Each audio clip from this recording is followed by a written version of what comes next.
नमस्कार, आप देख रहे हैं सौदा आपका। मैं हूं प्रियंका संभव। सबसे पहले इस वक्त की हेडलाइन। बजट के बूस्टर से बाजार में तेजी बरकरार। सेंसेक्स 170 पॉइंट तक चढ़ा। निफ्टी में करीब 1% की तेजी। छोटे मझौले शेयरों में भी रौनक।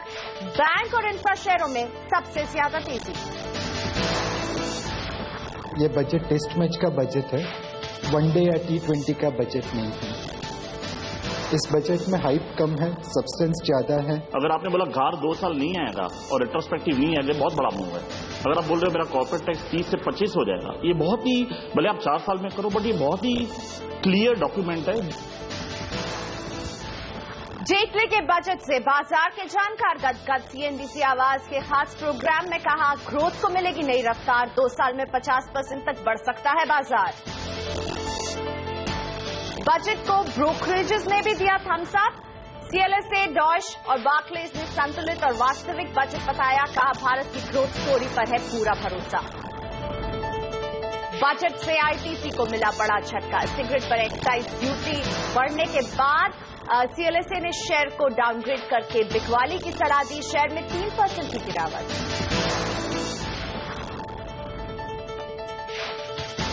निवेश बढ़ाने के लिए सुरेश प्रभु का मंत्र बताएंगे आपको।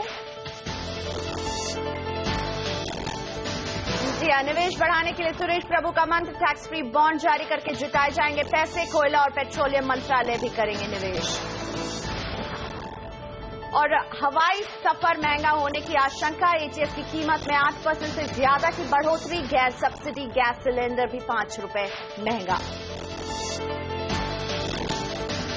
और एक नजर बाजार पर डाल लेते हैं। बाजारों को बजट पसंद आया है। सेंसेक्स और निफ्टी दोनों ही मजबूती के साथ खुले हैं और मजबूती के साथ कारोबार कर रहे हैं। मिड कैप में हमें एक अच्छी खासी रिकॉर्ड तेजी देखने को मिल रही है। सेंसेक्स में 130 अंकों की बढ़त देखने को मिल रही है। निफ्टी में 47 अंकों की बढ़त देखने को मिल रही है और मिड कैप 117 अंक की बढ़त के साथ कारोबार कर रहे हैं। फिलहाल एडवांस डिक्लाइन रेशियो पर एक नजर जरूर डालें। ज्यादा शेयर हैं जो बढ़ रहे हैं, यानी ये रेशियो फिलहाल एडवांसेस की तरफ है। 866 शेयर्स अगर बढ़ रहे हैं तो 463 के आसपास कुछ शेयर्स हैं जो गिर रहे हैं, एडवांसेस की तरफ है ये रेशियो। आज प्राइवेट बैंक्स बहुत अच्छा परफॉर्म कर रहे हैं। जो एक FII इसको लेकर के क्लैरिटी बजट में दिखी है, उसका असर प्राइवेट बैंक्स में दिख रहा है और इसीलिए बैंक निफ्टी भी मजबूत नजर आ रहे हैं।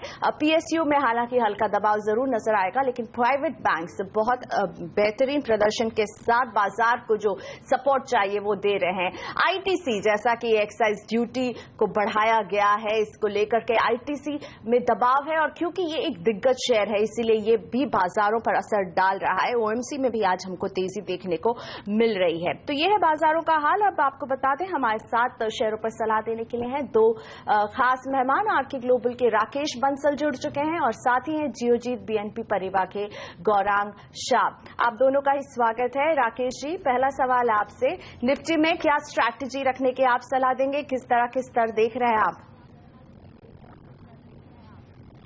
Good morning Priyanka. निफ्टी काफी बुलिश है। हालांकि एक वाइड स्विंग्स देखे गए हैं। 8700 से लेकर 8750 निफ्टी का एक बड़ा स्ट्रांग बेस है। किसी भी करेक्शन पे निफ्टी को बाय करके चलना चाहिए। मेरा ऐसा मानना है कि अभी तक निफ्टी ने 9000 पे एक रेजिस्टेंस फेस करा है, बट जिस तरीके से मार्केट में अब रुझान है, स्पेशली प्राइवेट बैंकिंग स्पेस में आप देखें, ऑयल मार्केटिंग कंपनीज में देखें, और बजट से पहले जब पिछली एक्सपायरी पर एक शॉर्ट सेलिंग देखने को मिली थी, मेरा ऐसा मानना है इस सीरीज में, मार्च सीरीज में निफ्टी 9000 के लेवल को ऊपर में तोड़ने का पोटेंशियल रखता है। और साथ साथ मेरे को ऐसा लगता है कि निफ्टी 9000 के लेवल को ना सिर्फ तोड़ेगा, उसके ऊपर एक क्लोजिंग भी लेने में सक्षम होगा। एक नए हाइस की तरफ निफ्टी जाएगा ऑन क्लोजिंग बेसिस। क्लियरली हर गिरावट में मार्केट में बाइंग करके चलना चाहिए। बिल्कुल, नए हाइस देख रहे हैं राकेश। Gaurang, good morning. आपको क्या लगता है बजट का बिग पॉजिटिव और बिग नेगेटिव क्या है? हम हालांकि ITC को एक बिग नेगेटिव देख रहे हैं जो हुआ है, लेकिन बिग पॉजिटिव किन सेक्टर में आप देख रहे हैं, बिग नेगेटिव कहां देख रहे हैं? शुक्रिया प्रियंका, सुप्रभात आपको भी। Infrastructure, selective manufacturing, IT industry, क्योंकि इंफ्रास्ट्रक्चर पर जोर दिया गया है तो जाहिर है सीमेंट को बहुत बड़ा फायदा हो सकता है। डिस्क्रिशनरी आइटम्स पर कुछ कुछ जगहों पर आपको ड्यूटीज में कटौती होती हुई नजर आई है, वहां पर आपको एक सीधा सीधा फायदा होगा।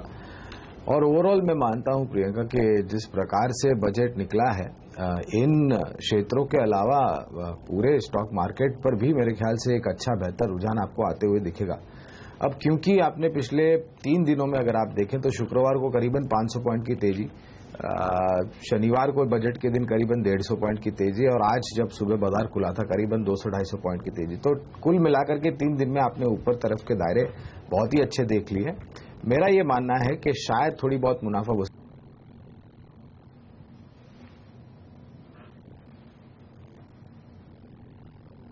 चलिए, तकनीकी खराबी के कारण हम गौरांग से हमारा कनेक्शन फिलहाल कट गया। हम फिर से उनसे जुड़ेंगे, लेकिन अब सवाल जवाब का सिलसिला आगे बढ़ाते हैं। और गौरांग जो कह रहे थे कि केवल कुछ सेक्टर्स को नहीं बल्कि बजट में ओवरऑल बाजार को एक अच्छा सपोर्ट देख रहे हैं।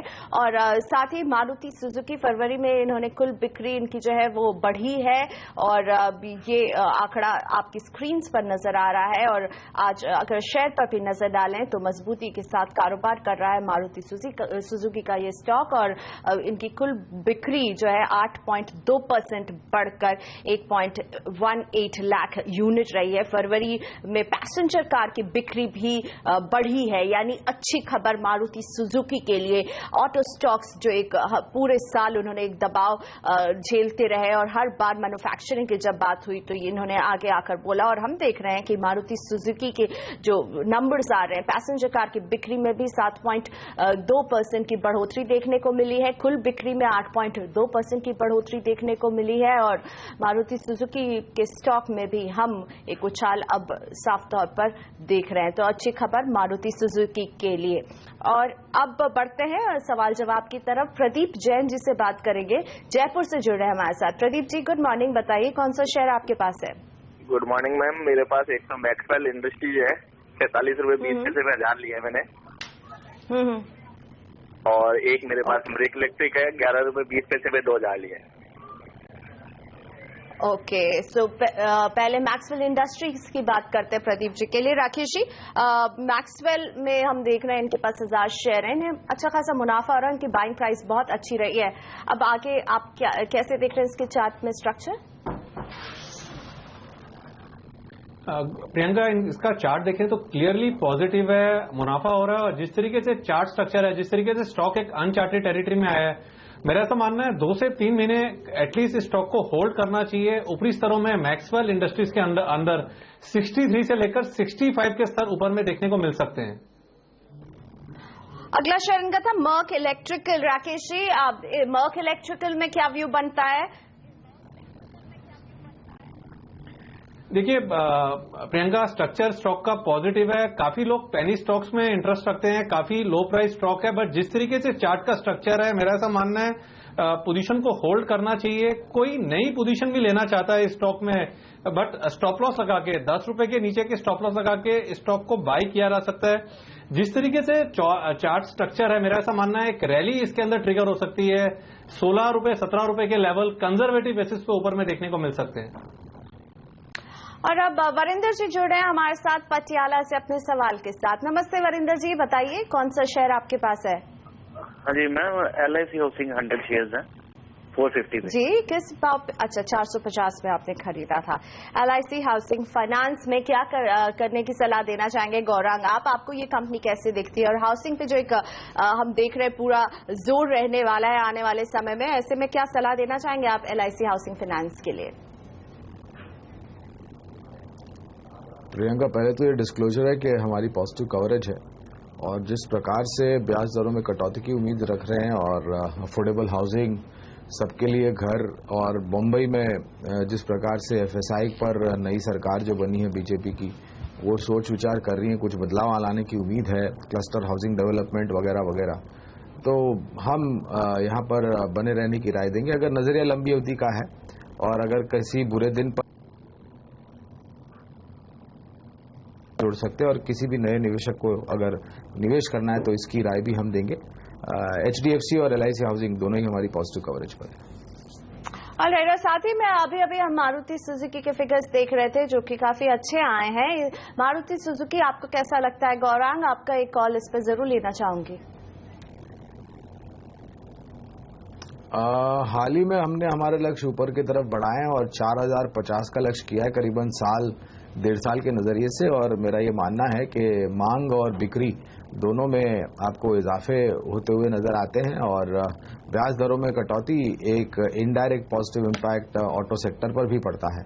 और नए लॉन्चेस भी प्रियंका यहाँ पर सुनी है हमने बात, बहुत जल्द नए लॉन्चेस होंगे। उसको लेकर के भी मुझे लग रहा है कि मार्केट शेयर में जो एक डोमिनेंस है मारुति का, खास करके पैसेंजर व्हीकल में, वो बरकरार रहेगा। चलिए, तो मारुति के लिए अच्छी खबर, इनकी फरवरी के पैसेंजर कार की बिक्री में बढ़ोतरी देखने को मिल रही है। साथ ही घरेलू बिक्री भी बढ़ी है और एक्सपोर्ट में भी इन्होंने बढ़कर एक्सपोर्ट किया है। इसी के साथ हम लेते हैं एक छोटा सा ब्रेक। ब्रेक के बाद डीएलएफ के ग्रुप सीएफओ अशोक त्यागी हमारे साथ जुड़ेंगे।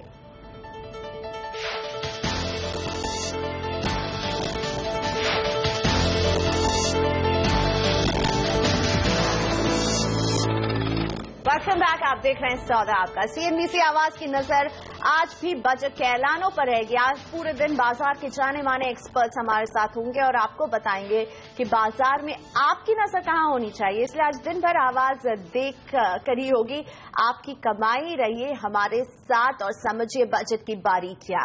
अभी हमारे साथ जुड़ गए हैं डीएलएफ के group CFO Ashok Tyagi ji. Good morning mister त्यागी, बहुत स्वागत है आपका। क्या आप खुश हैं बजट में जिस तरह के अनाउंसमेंट हुए हैं रीट को लेकर के? आप इससे ज्यादा की उम्मीद लगा रहे थे? देखिए, ज्यादा की उम्मीद लगाना तो इंसानी फितरत होती है, मगर क्लियरली कैपिटल गेन्स के इशू पे आई थिंक बहुत ही अच्छा डेवलपमेंट है दैट अब जो स्पॉन्सर या प्रमोटर होगा उनके लिए रीट की यूनिट्स का वही कैपिटल टैक्स ट्रीटमेंट होगा जो कि अगर वो आईपीओ करते तब होता। ये एक डाइकोटमी थी जो कि लास्ट रीट गाइडलाइन में थी, जो कि बहुत अच्छी है, अच्छी बात है कि निकाल दी गई है। दूसरा एक एडिशनल अनाउंसमेंट हुआ है कि जो कैपिटल एसेट्स रीट खुद ओन करेगा उसके रेंट्स पे अगेन टैक्स ट्रीटमेंट नहीं होगा in the hands of the REIT, सिर्फ टैक्स ट्रीटमेंट इन्वेस्टर के हाथों में होगा। ये दोनों बड़े स्टेप्स हैं और ये क्लियरली जुलाई के इनिशियल मूवमेंट्स के बाद इस बात को रीइंफोर्स करते हैं कि ये सरकार रीट्स के मामले में बेहद गंभीर है एंड आई थिंक जो पोटेंशियल है रीट्स का वो क्लियरली सरकार समझती है। आई थिंक हम लोग ऑब्वियसली एज एन इंडस्ट्री 2-3 और इश्यूज की उम्मीद थी कि शायद पार्शली रिजॉल्व हो। एक था मिनिमम ऑल्टरनेट टैक्स का और एक था डिविडेंड डिस्ट्रीब्यूशन टैक्स का, जिनके बारे में इस बजट में कोई चर्चा नहीं है। तो क्लियरली आई थिंक उन इश्यूज पे हम लोग सरकार से एज एन इंडस्ट्री अपना एंगेजमेंट जारी रखेंगे। मगर जितना हुआ है उसके बाद ये बात तय है कि जो मेजर रेंटल एसेट के प्लेयर्स हैं भारत में उनके लिए अब रीट बनाना का अपना ड्राइंग बोर्ड पर जाना आवश्यक हो गया है। And I think now clearly हम लोग अपनी बात कर सकते हैं कि हम अपने ऑब्वियसली टैक्स अकाउंटेंट्स और कंसल्टेंट्स और लॉयर्स से सलाह मशवरा करके, अब तक अभी तो सिर्फ बजट आए हुए 36 घंटे हुए तो समझ रहे हैं हम लोग भी फाइन प्रिंट इसका, बट अगले कुछ महीनों में हम लोग क्लियरली अपना स्ट्रक्चर रीट्स के अनुसार तय करने की कोशिश करेंगे, जिससे समवेयर आज से 3 या 4 क्वार्टर्स के अंदर हम लोग अपना फर्स्ट रीट ला सके। जी, यानी साफ तौर पर बिग बैंग तो नहीं लेकिन बिग क्लैरिटी जरूर ला रहा है ये बजट कई पक्षों में और रीट उसमें से एक है। लेकिन आपने मैच को लेकर के, मिनिमम ऑल्टरनेट टैक्स को लेकर के अभी अपनी आपने जरूर जिक्र किया कि आप इससे निराश हुए हैं। तो जहां तक रीट की बात है उसको लेकर के मैच आप लोगों के लिए कितना बड़ा इश्यू बनेगा? इसका रिटेंशन करना, इसे नहीं हटाना, इस पर कुछ नहीं बोलना आपके लिए कितनी बड़ी दिक्कत साबित हो सकता है? देखिए, अगर मैच हट जाता तो क्लियरली रीट मूवमेंट और तेज हो जाता, बट एटलीस्ट हम अपने लिए कह सकते हैं कि मैच एक मुश्किल जरूर वो करता है, अपना सामने रखता है, मगर इट इज नॉट कि मैच के रहते हुए रीट्स बिल्कुल नहीं होंगी। कैपिटल गेन्स का जो उन्होंने रिलीफ दिया है वो इटसेल्फ में बहुत बड़ा रिलीफ है अपने आप में। क्या अभी भी भारत में एक रीट को लिस्ट करना आपके लिए आसान रहेगा इसके मुकाबले कि आप सिंगापुर जैसे देश का रुख करें? देखिए, सिंगापुर और इंग्लैंड दो जुरिस्डिक्शंस जहां पे रीट्स अब बहुत ही मैच्योर प्रोडक्ट हैं। तो मैं कुछ बैंकर्स से बात कर रहा था तो उन दोनों ने बताया कि वहां भी जब इनिशियली रीट्स अनाउंस हुए और जब तक मार्केट्स पूर्ण रूप से रीट से मैच्योर हुए उसमें कुछ साल लगे। तो हम लोग को भी रियलिस्टिक रहना चाहिए। आई थिंक क्लियरली सरकार ने रोड मैप स्टैब्लिश कर दिया है, इंडस्ट्री को अब उसमें सहयोग देना चाहिए। मगर ये अगर आप ये उम्मीद करें कि भाई फर्स्ट ईयर में ही रीट्स में tens of billions of dollars आ जाएंगे, वो शायद नहीं हो। बट क्लियरली ये रोड स्टैब्लिश हो गई है और आई थिंक ग्रेजुअली जैसे जैसे इस रोड पे चलना शुरू करेंगे जो रेजिडुअल इश्यूज हैं आई एम श्योर वो भी पार्शियली रिजॉल्व होते चलेंगे। But I think all sides should keep their expectations at a realistic level कि REITs शुरू होंगे I think by the end of this fiscal, but they will gain traction on a gradual basis. ये कम से कम मेरा जो reading है वो ये है। जी, वैसे आपकी कंपनी के भी प्लानिंग थी कि 2 रीट लेकर आएंगे कमर्शियल और अपने रिटेल एसेट्स के लिए। हम उनके अनाउंसमेंट कब तक आते हुए देख सकते हैं? देखिए, जैसा कि मैंने कहा कि क्योंकि अभी तो हमें कुछ समय लगेगा पूरी तरह समझने में एग्जैक्ट फाइन प्रिंट में क्या लिखा है क्या नहीं लिखा है। फिर बाकी सब कंपनियों की तरह से हमें भी असेट बाय असेट अपना स्ट्रक्चरिंग देखना पड़ेगा। बट मैं मानता हूं कि क्लियरली जैसा कि मैंने कहा कि फिस्कल ईयर 15-16 के एंड तक आते आते हम लोग को उम्मीद है कि हम लोग अपने इनिशियल रीट्स का अनाउंसमेंट कर पाएंगे। शुक्रिया मिस्टर त्यागी हमसे बात करने के लिए। रीट को लेकर के कहीं ना कहीं रियल एस्टेट सेक्टर में एक नई उत्साह, एक नई क्लैरिटी इस ये बजट लेकर आया है और वही त्यागी जी भी अपनी बातचीत में हमसे कह रहे थे। TLF के CFO अशोक त्यागी हमारे साथ थे। फिलहाल पॉलिसी मेकर्स हो या रेगुलेटर, सभी CNBC आवाज के फैन हैं। सभी मानते हैं कि मीडिया के शोरगुल भरे माहौल में CNBC आवाज इकलौता चैनल है जो समझदारी और काम की बात करता है। और आप देखिए, मैं आप सबसे पहले आपसे एंगेज कर रहा हूं मैं, इसीलिए आप बात करना पसंद करते हैं ढंग से, चिल्लाने के बजाय। आप जब भी चाहें, मेरा वक्त आपके लिए है। पहले कोई भी व्यक्ति ये कहने को तैयार नहीं था ओपनली मीडिया में या कहीं भी कि आप निवेश करें या आपको इन्वेस्टर एजुकेशन करना चाहिए, लेकिन आप ही का चैनल इस काम को पिछले 10 वर्षों से कर रहा है। और मैं देख रहा हूं कि पहले जो लोग हिचकते थे, झिझकते थे बात करने में कि पूंजी बाजार में पैसा लगाना चाहिए, वो अब इस बात के लिए तैयार हैं कि इस पर चर्चा होनी चाहिए और कैसे देश का विकास होगा और अपना विकास होगा। तो अब ये बात नहीं रह गई कि फाइनेंशियल लिटरेसी करना चाहिए कि नहीं। अब हम लोग दूसरे चरण में आ गए हैं जहां ये करना है कि फाइनेंशियल लिटरेसी कैसे करनी चाहिए। वक्त हो गया एक ब्रेक का, लेकिन ब्रेक के बाद शेयरों पर सवाल जवाब का सिलसिला जारी रहने वाला है और बजट की बारीकियों को भी हम समझते रहेंगे अपने खास मेहमानों से आज दिन भर CNBC आवाज पर।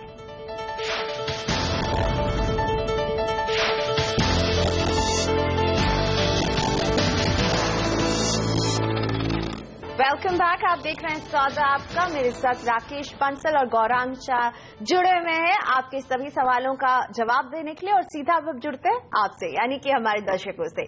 शैलेश पटेल जी गांधीनगर से हमें फोन कर रहे हैं। शैलेश जी गुड मॉर्निंग, बताइए कौन सा शेयर आपके पास है? मेरे पास MP डिस्टिलरी लिमिटेड है। जी, MP डिस्टिलरी लिमिटेड है शेयर। जी, कितने शेयर हैं, किस भाव पर खरीदा था, बता सकते हैं? मैंने 220 पे खरीदा था और 565 शेयर है मेरे पास। ओके, और 190 रुपए 5 पैसे के आसपास पर शेयर नुकसान उठा रहे हैं शैलेश जी। राकेश बंसल सर, आपसे पूछना चाहूंगी MP डिस्टिलरीज के चार्ट आपको कैसे दिखते हैं? शैलेश जी को 190 रुपए के आसपास का नुकसान हो रहा है इसमें।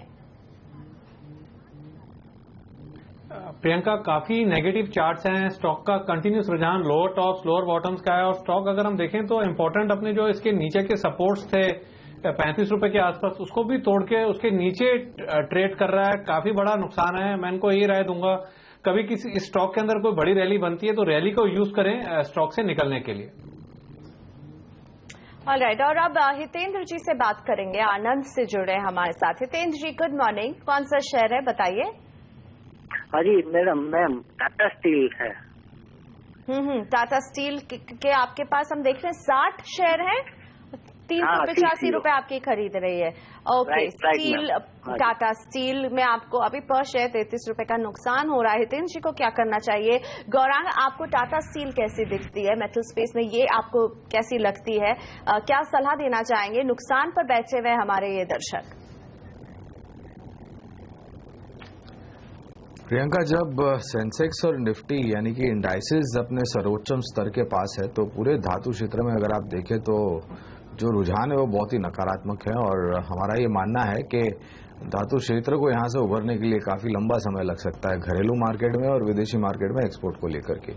तो किसी स्तर पर या किसी भी उछाल पर आपको यहाँ से बेच करके निकलने की राय होगी और विकल्प में रूप में अगर कहीं और निवेश करना है और बजट को ध्यान में रखा है आपने, तो मुझे लग रहा है कि इंफ्रास्ट्रक्चर का, जैसे मैं जिक्र कर रहा था कुछ समय पहले, वहां पर रिलायंस इंफ्रा एक बेहतरीन स्टॉक है।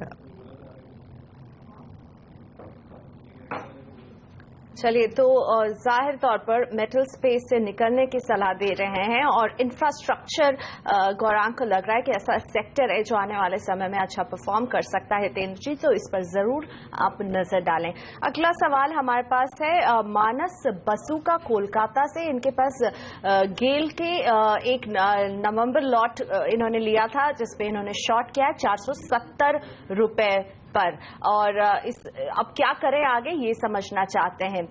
राकेश जी, गेल में क्या सलाह बनती है, किस तरह के चार्ट्स आप देख रहे हैं, क्या करना चाहिए? इनके पास नवंबर का एक लॉट है 470 रुपए के भाव पर। देखिए, इन्होंने प्रियंका शॉर्ट करा हुआ, अच्छा खासा मुनाफा हो रहा है, मार्केट एक तेजी के अंदर है और अगर हम इस स्पेस में देखें तो इस स्पेस में भी एक रैली बन सकती है। गेल ऑलरेडी काफी नीचे गिर चुका है, पुलबैक रैली इसमें रूल आउट नहीं की जा सकती है। मेरा ऐसा मानना है इनके पास जो शॉर्ट पोजीशन है उसके अंदर अच्छा खासा मुनाफा हो रहा है, मुनाफे को बुक करना चाहिए। मुनाफा बुक कीजिए मानस जी, अच्छा मुनाफा हो रहा है आपको, अच्छी चॉइस साबित हुई है अभी तक आपके लिए गेल का ये स्टॉक। वक्त हो गया ब्रेक का। ब्रेक के बाद कुछ और सवालों को शामिल करेंगे जिसका जवाब देने के लिए हमारे पास हैं दो मार्केट एक्सपर्ट।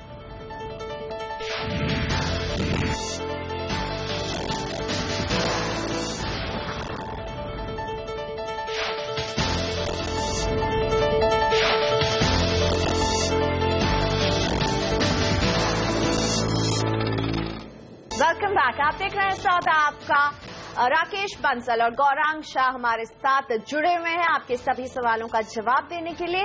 बंसी जोशी जी से बात करते हैं, मुंबई से ये फोन कर रहे हैं हमें। बंसी जी नमस्ते, बताइए कौन सा शेयर आपके पास है जिस पर सलाह चाहते हैं आप? Good morning everyone. Ma'am, I would like to know about TVS motor. मेरे पास 303 के 2000 शेयर्स है। ऑलराइट, और आपका नजरिया लंबे समय के लिए था या ट्रेडिंग के लिहाज से लिया मिस्टर जोशी? ट्रेडिंग के लिहाज से लिया। राकेश जी, टीवीएस मोटर्स, इसके चार्ट कैसे दिखते हैं? 2000 शेयर हैं इनके पास और फिलहाल 28 रुपए 40 पैसा पर शेयर नुकसान हो रहा है इन्हें। देखिए प्रियंका, इनका नजरिया ट्रेडिंग का था और ट्रेडिंग के लिहाज से देखें तो 303 रुपए पर इस स्टॉक के अंदर कोई एंट्री नहीं बनती थी। हालांकि बजट से पहले भी हमने कई ऑटो स्टॉक्स में रैली देखी, बट एज ऑफ नाउ भी इसका स्ट्रक्चर इतना अभी कोई प्रॉमिसिंग नहीं है। स्टॉक एक करेक्टिव मोड में चल रहा है, बुल मार्केट की करेक्शन है। चूंकि स्टॉक ऑलरेडी लिया हुआ है और नुकसान भी अच्छा हो रहा है, राय दूंगा मैं इनको कि पोजीशन को होल्ड करें क्योंकि ओवरऑल स्ट्रक्चर पॉजिटिव है। एक बार बेस बिल्डिंग करेक्शन खत्म होने के संकेत मिलेंगे चार्ट्स पे, तब शायद दोबारा से निवेश किया जा सकता है, but for the timing position को होल्ड करना चाहिए। मेरा ऐसा मानना है जो इनकी खरीद है वहां तक स्टॉक दोबारा से रैली ले पाएगा। ऑलराइट, तो फिलहाल होल्ड करने की सलाह मिस्टर जोशी के लिए। और अब बात करते हैं संजय कुमार जी से, बिहार से जुड़ रहे हैं। गुड मॉर्निंग संजय जी, बताइए कौन सा शेयर आपके पास है?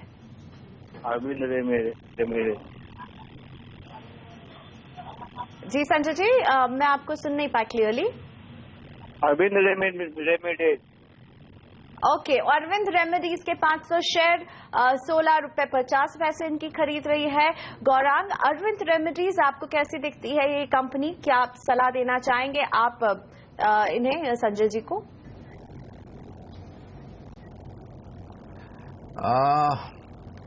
अगर फार्मा सेक्टर पर कहीं पर आपको निवेश करना है तो हमारी राय में सन फार्मा, ल्यूपिन, ग्लेनमार्क,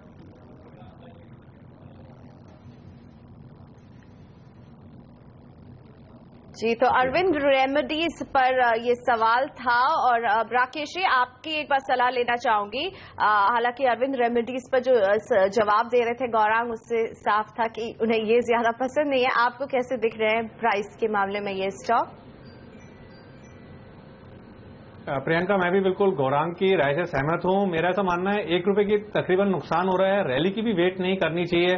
अगर मैं इनकी जगह होता तो इसी दाम पर स्टॉक को बेच के इससे बाहर निकलता। टेक्निकली मुझे ऐसा लगता है स्टॉक सिंगल डिजिट में भी ट्रेड हो सकता है। जैसे गौरांग मेंशन कर रहे थे, ग्लेनमार्क, लुपिन, सन फार्मा, यहां से निकल के वहां पे अगर ये स्विच करते हैं, स्पेशली लुपिन या सन फार्मा के अंदर, तो मेरा ऐसा मानना है ना सिर्फ नुकसान की भरपाई कर पाएंगे, मुनाफा भी इनको देखने को मिलेगा। ऑलराइट, सो क्लियरली दोनों ही हमारे गेस्ट एक मत हैं कि अरविंद रेमेडी से तो आपको एग्जिट करना ही चाहिए। प्रवीण शाह जी से बात करते हैं। गुड मॉर्निंग मिस्टर शाह, बताइए कौन सा शेयर आपके पास है? सर मेरे पास SRF है, 20 शेयर है 350 में। और वाह, आपका खरीद का भाव बहुत ही शानदार है। आपको ऑलमोस्ट 579 रुपीज पर शेयर का मुनाफा हो रहा है प्रवीण जी को। इतने अच्छे मुनाफे पर आप बैठे हुए हैं। मैं गौरांग आपको जोड़ना चाहूंगी, शानदार मुनाफा हो रहा है SRF में। कैसा लगता है आपको ये स्टॉक? यहां से इसका सफर आप कैसे देख रहे हैं? स्टॉक तो अच्छा है, लेकिन शेयर बाजार में एक ये भी होता है कि आपको मुनाफा वसूली करनी चाहिए, ताकि आपके जो मुनाफे हैं वो सिर्फ कागज पर ना रहें। और जिस प्रकार से इनको मुनाफा हो रहा है, मेरी राय में 20 शेयर है इनके पास, तो 10 शेयर में बने रहे, 10 शेयर बेच दे, ताकि इनकी कॉस्ट बिल्कुल शून्य हो जाएगी, इनकी जो निवेश के स्तर हैं वो बिल्कुल शून्य हो जाएंगे। और जो 10 शेयर ये बेचेंगे वो अगर इनको फिर से निवेश करना है, तो मेरी राय में अभी हमने जिक्र किया था प्राइवेट सेक्टर बैंक हमें काफी पसंद है, बाहर जरे नीचे आने का संभावना है। तो axis bank, ICICI bank, Kotak bank, HDFC bank, yes bank, IndusInd bank, ये बैंकिंग में विकल्प है।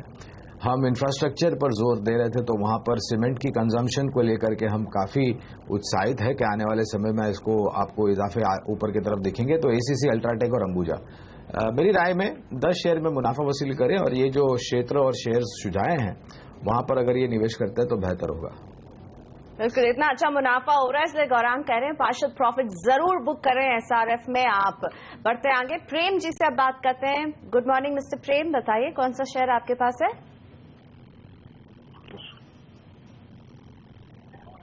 जी, मुझे आपकी आवाज आ रही है मिस्टर प्रेम, बताइए कौन सा शेयर आपके पास है?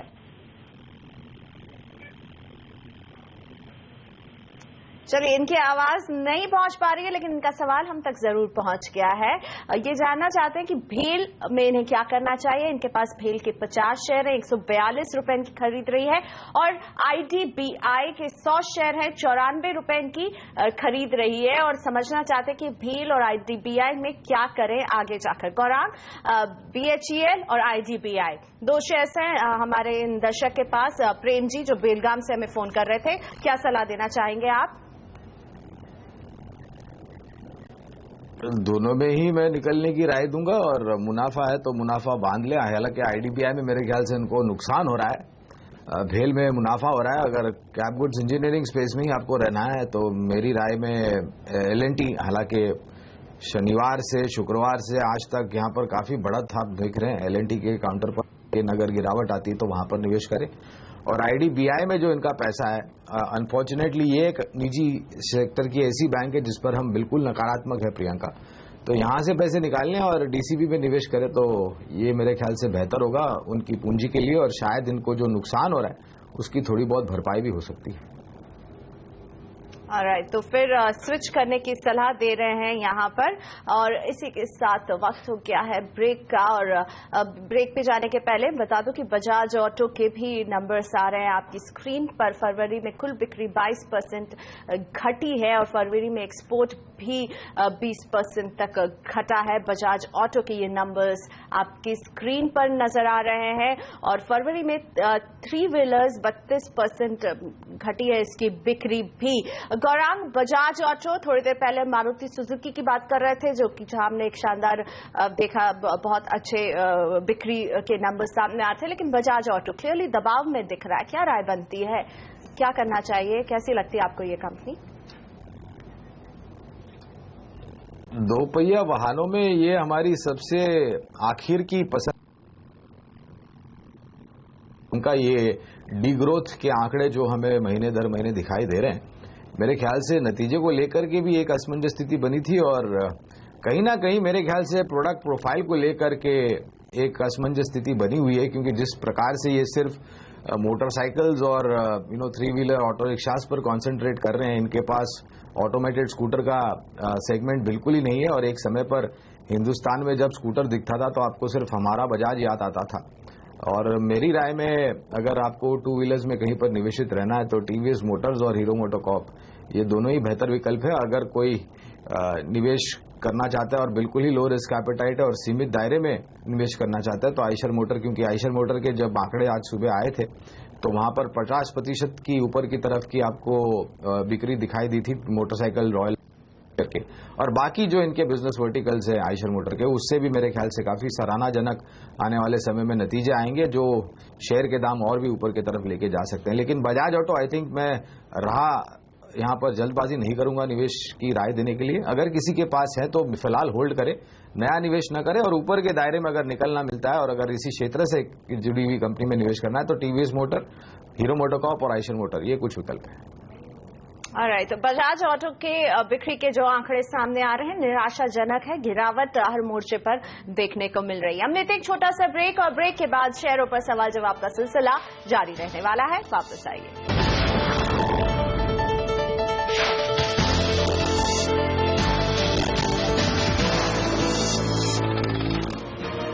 Welcome back. आप देख रहे हैं सौदा आपका, और बजट में ये इस बात की घोषणा की गई थी कि कॉर्पोरेट टैक्स को 30% से 25% तक लाया जाएगा अगले 4 साल में। इस घोषणा से जुड़ी अहम जानकारी के साथ हमारे साथ जुड़ रहे हैं दिल्ली ब्यूरो चीफ लक्ष्मण रॉय। लक्ष्मण जी बताइए, कब से ये लागू होने की उम्मीद है और कैसा रहने वाला है रोड मैप, इससे जुड़ी क्या अहम जानकारी आपके पास है? जी बिल्कुल, हमें जो एक्सक्लूसिव जानकारी मिली है उसके मुताबिक कॉर्पोरेट टैक्स में जो कटौती की जाएगी 30% से घटा के 4% तक, वो कारोबारी साल 2015-16 में कोई कटौती नहीं की जाएगी। यानी अगले कारोबारी साल जो शुरू होने जा रहा है 1 अप्रैल से, उसमें कॉर्पोरेट टैक्स 30% का 30% रहेगा। लेकिन उसके अगले साल यानी 2016-17 में कॉर्पोरेट टैक्स में 1.5% की कटौती की जाएगी और 2017-18 में भी 1.5% की कटौती की जाएगी। उसके बाद जो तीसरा साल होगा 2018-19 का जो कारोबारी साल होगा वहां पे 2% की कटौती की जाएगी। यानी कारोबारी साल 2017 से लेकर 2019 तक में यहाँ पे आपको कुल मिला के 5% की कटौती की जाएगी। पहले साल में 1.5%, दूसरे साल में 1.5% और तीसरे साल में 2%। पहला साल ध्यान देने वाली बात यह है कि 2015-16 से नहीं बल्कि 2016-17 से लागू होगा। और साथ ही साथ जो ये बात कही गई थी कॉर्पोरेट टैक्स में कटौती के साथ ही हम एग्जेम्पशन को खत्म करेंगे, इसी सिलसिलेवार ढंग से एग्जेम्पशन को भी किस्तों में खत्म किया जाएगा। एक महत्वपूर्ण जानकारी, क्योंकि कॉर्पोरेट लगातार ये जानना चाहते थे कि आखिर कॉर्पोरेट टैक्स में कटौती कब से लागू होगी, किस साल में कितनी कटौती की जाएगी, तो ये अब क्लैरिटी आती हुई दिख रही है और इसकी घोषणा जल्दी ही वित्त मंत्रालय की ओर से की जा सकती है। जी, यानी इसका फायदा इस वित्त वर्ष में नहीं मिलने वाला है, अगले वित्त वर्ष 2016-17 से इसकी शुरुआत होगी। पहले 1.5% कम किया जाएगा कॉर्पोरेट टैक्स, फिर उसके अगले साल 1.5% और फिर जाकर 2%। Delhi bureau chief Lakshman Roy corporate tax से जुड़ी पूरी सफाई के साथ कि किस तरह से इसे लागू किया जाएगा। और साफ तौर पर वित्त मंत्री ने भी कहा था 4 साल में इसे लागू किया जाएगा, इसे 30 से 25% 4 साल में पहुंचाया जाएगा। और फिलहाल सीएनबीसी आवाज को मिली एक्सक्लूसिव जानकारी से हमें पता चल रहा है कि 2016-17 से इसकी गिरावट का जो रोड मैप है वो बनाया जाएगा। पहले 1.5% कम किया जाएगा, फिर 17-18 में और 1.5%, फिर 2018-19 में 2% करके इस तरह से कम किया जाएगा। बढ़ते हैं आगे अब और कुछ दर्शकों को शामिल करते हैं जो अपने सवालों के साथ हमारे एक्सपर्ट से पूछते हैं कि क्या होना चाहिए उनका अगला कदम। हमारे साथ हैं अंकुश मेहरोत्रा बेंगलोर से। अंकुश जी गुड मॉर्निंग, बताइए कौन सा शेयर आपके पास है? Good morning ma'am. जी गुड मॉर्निंग, पूछिए। रेको इंडिया के 100 शेयर्स लिए हैं 546 पे। और सोलेक्ट एनर्जी। रेको इंडिया के बाद कौन सा बताया आपने? सोलेक्ट एनर्जी के 30 शेयर 683। 30 share eight 683। ऑलराइट, पहले आपका सवाल हम पूछ रहे हैं रिको इंडिया से जो जुड़ा हुआ है, जिसमें आपको 48 रुपए पर शेयर में नुकसान हो रहा है। राकेश जी, रिको इंडिया क्या कहते हैं इसके चार्ट, क्या करने की सलाह देना चाहेंगे अंकुश को? प्रियंका, चार्ट तो पॉजिटिव है, बट जिन स्तरों पे इन्होंने लिया है वो शॉर्ट टर्म के लिए या ट्रेडिंग के लिए एक एंट्री पॉइंट नहीं है। मेरी राय होगी किसी भी पुल बैक रैली में अपनी खरीद के आसपास स्टॉक से निकलने की कोशिश करनी चाहिए।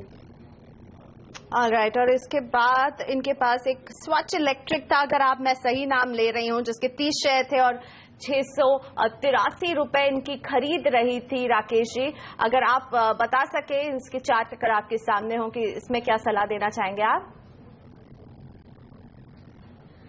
प्रियंका, चार्ट्स तो इसके पॉजिटिव हैं, ऑलरेडी एक अच्छा ब्रेकआउट हमने देखा है, बट साथ साथ एक वी शेप रैली देखी है। काफी न्यूज आ रही है इस स्टॉक को लेके, इसी के चलते इस स्टॉक के अंदर काफी रिटेल निवेशकों का इंटरेस्ट भी बढ़ रहा है। बट मेरा ऐसा मानना है रिस्क को ध्यान में रखना चाहिए। इस स्टॉक में पोजीशन ली हुई है, मेरा ऐसा मानना है पोजीशन को होल्ड करना चाहिए, बट वॉलेटिलिटी देखने को मिलेगी, बट साथ साथ प्राइस वाइज इजाफा भी देखने को मिलेगा और 685 690 के राउंड ऊपर में मुनाफा वसूली करनी चाहिए। जी, तो ये था स्वेलेक्ट एनर्जी का ये स्टॉक जिसमें ने अभी नुकसान भी हो रहा था। इसी के साथ हमारे एक मार्केट एक्सपर्ट गौरांग को से इजाजत लेने का वक्त हो गया है। गौरांग जी, आज के लिए कोई डिस्क्लोजर देना चाहेंगे? बहुत बहुत शुक्रिया प्रियंका आपका। जिन स्टॉक्स और सेक्टर्स में हमने आज बात की और हमने हमारी राय आपके सामने रखी, वहां पर मेरा कोई निजी निवेश नहीं है, लेकिन हमारे क्लाइंट्स को हम इसी लाइन पर राय दे रहे हैं। Thank you Gaurang. सौदा आपका के प्लेटफॉर्म से जुड़ने के लिए, हमारे दर्शकों के सवालों का जवाब देने के लिए। वक्त हो गया है ब्रेक का, लेकिन ब्रेक के बाद हम हाजिर रहने वाले स्टॉक्स फटाफट के साथ। हमारे मार्केट एक्सपर्ट राकेश बंसल हमारे साथ हैं आपको फटाफट जवाब देने के लिए।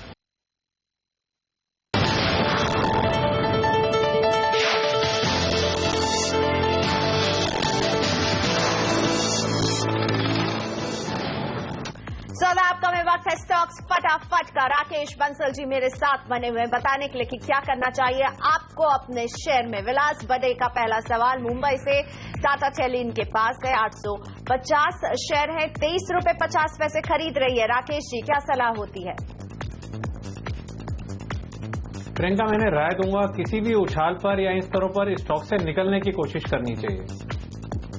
अनुज शुक्ला जानना चाहते हैं, गुजरात एनआरई कोक के 384 शेयर हैं, 49 रुपीज में इन्होंने खरीदा था, क्या करना चाहिए? प्रियंका, काफी नेगेटिव स्ट्रक्चर है, लोग सस्ते दाम के चक्कर में इसमें फंस रहे हैं। किसी भी उछाल पर स्टॉक से निकलने की कोशिश करनी चाहिए। श्रीनिवास शेट्टी स्पार्क पर आपकी राय जानना चाहते हैं, 400 शेयर हैं, 160 रुपए इनकी खरीद का भाव रहा है। प्रियंका, काफी नीचे की खरीद है, काफी सेफ्टी है और मेरा ऐसा मानना है यहां से भी अगर ये समय देंगे तो प्राइस में इजाफा देखने को मिलेगा। क्लियरली पोजीशन को होल्ड करना चाहिए। इंद्रजीत सेन गुप्ता आसनसोल से आलोक इंडस्ट्रीज पर पूछ रहे हैं, 200 शेयर हैं, 100 रुपए इनकी खरीद का भाव है। प्रियंका, काफी बड़ा नुकसान हो रहा है, स्टॉक एक अंडर परफॉर्मर है, चार्ट स्ट्रक्चर पॉजिटिव नहीं है, किसी भी उछाल पे स्टॉक से निकलने की कोशिश करनी चाहिए। विपिन शुक्ला जानना चाहते हैं, कैपिटल फर्स्ट के 260 शेयर हैं, 304 रुपए में इन्होंने खरीदा था। प्रियंका, काफी कंफर्टेबल खरीद है, स्टॉक एक बुल फेस के अंदर है, मेरा ऐसा मानना है पोजीशन को होल्ड करना चाहिए। एक बार स्टॉक 430 के लेवल को ऊपर में तोड़ेगा तो दोबारा से एक अच्छी रैली देखने को मिलेगी 470 के अराउंड तक। लता अयंगर के पास अदानी पावर के 50 शेयर हैं, 65 रुपए में इन्होंने खरीदा था। प्रियंका, 64-65 ही स्टॉक का एक स्ट्रॉन्ग सप्लाई एरिया है, मेरा ऐसा मानना है पोजीशन को होल्ड करना चाहिए। 64-65 के लेवल दोबारा से देखने को मिलेंगे, उन स्तरों पे निकलने की कोशिश करनी चाहिए। अर्पिता सेन के पास हैवल्स के 50 शेयर हैं, 291 रुपए इनकी खरीद रही है। प्रियंका, निचले स्तरों पे स्टॉक सेटल हो रहा है, मेरा ऐसा मानना है दोबारा स्टॉक 290-300 तक की रैली दिखा सकता है, पोजीशन को होल्ड करें। अनुज सिंह के पास यस बैंक के 50 शेयर हैं, 360 रुपए इनकी खरीद का भाव रहा है। प्रियंका, काफी नीचे की खरीद है और हम देख रहे हैं प्राइवेट बैंकिंग स्पेस में एक अच्छी रैली बनी हुई है। यहां से भी एक अच्छा इजाफा देखने को मिलेगा। पोजीशन को होल्ड करें। संदीप खेमका रुचि सोया के बारे में पूछ रहे हैं। 500 शेयर हैं, 41 रुपए 86 पैसे इनकी, 46 पैसे इनकी खरीद का भाव है। प्रियंका, मेरा ऐसा मानना है इन स्तरों पर स्टॉक से निकलने की कोशिश करनी चाहिए। एचएल भंडारी ऑन मोबाइल पर आपकी सलाह चाहते हैं। 2700 शेयर है, 40 रुपए में इन्होंने खरीदा था। प्रियंका, अच्छा खासा मुनाफा हो रहा है। मेरा ऐसा मानना है मुनाफे को बुक करना चाहिए। पोजीशन को बेच के मुनाफे को बुक करें। राजू पूछ रहे हैं जेएसडब्ल्यू एनर्जी के बारे में। राकेश जी, 1000 शेयर हैं और 76 रुपए में इन्होंने खरीदा था। प्रियंका, अच्छी खरीद है। पोजीशन को होल्ड करना चाहिए। 120 से लेकर 125 के लक्ष्य ऊपर में देखने को मिल सकते हैं। गुरबख्श सिंह जानना चाहते हैं स्नोमैन लॉजिस्टिक के 100 शेयर हैं, 107 रुपए इनकी खरीद रही है, 17 रुपए 10 पैसे के आसपास पर शेयर नुकसान हो रहा है। प्रियंका, नई लिस्टिंग है, स्टॉक कंसोलिडेट कर रहा है, ऑलरेडी खरीदा हुआ है, होल्ड करें। अगर कभी गिरावट आती है, 80 रुपए के अराउंड स्टॉक मिलता है तो एवरेज करें। 80 रुपए स्टॉक का एक अच्छा बेस है, समय दें, स्टॉक में रीरेटिंग देखने को मिलेगी। और राकेश जी, बहुत धन्यवाद हमारे साथ जुड़ने के लिए। आज के लिए कोई डिस्क्लोजर?